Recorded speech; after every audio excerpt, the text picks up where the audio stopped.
there was a very strong push in the days of my mother journalists, Betsy Wade and Joan Cook, and women at the New York Times, and Lynn Povich, who led the lawsuit against Newsweek, the first lawsuit to be filed. There was a strong legal push, a strong public push, a very visible demand for equality and for gender opportunity in journalism.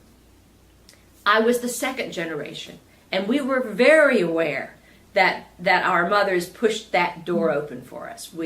I was part of the generation of women who came along in the aftermath of those lawsuits, who without a doubt benefited from a growing awareness among the men all across the industry that it would be nice to have a few women in this newsroom, and if we don't, we might get in trouble. So I benefited from that, and was very aware of it. Maybe even the next generation behind me remembered that when they were in college there weren't that many women on TV. Maybe they remembered that their aunt had been trying to get a job in journalism and couldn't, and now they could.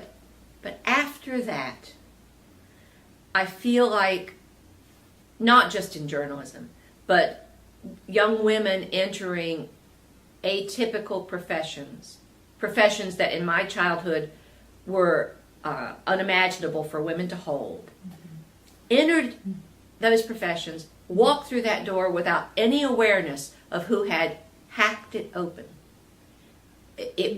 As far as they knew, it had always been open.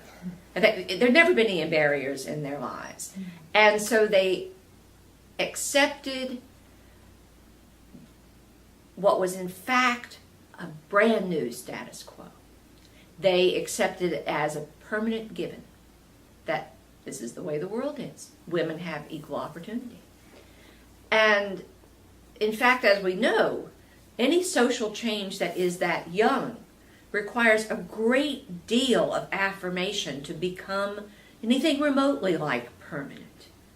And I feel that there was a generation of younger women who missed that memo, who went about their jobs. They got into their business schools, they got into their law schools, they got into their partnerships, and failed to bring the next generation of women along with them, failed to honor the generation behind them, and failed to teach their daughters this history.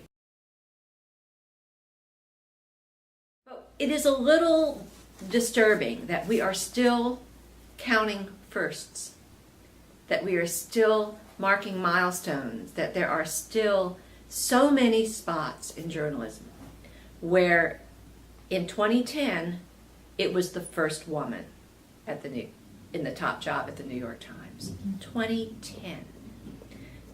So I have to say that while I'm extremely optimistic about the progress, no, I'm gratified at the progress that we're seeing. It is still very much inadequate to what should be. The number of women represented in top media management, the balance of women on talk shows and talk radio and commentary and op-ed essays, the consultation of women experts in articles and documentaries and features where they have something valid and strong to say. That needs to be much, much better than it is.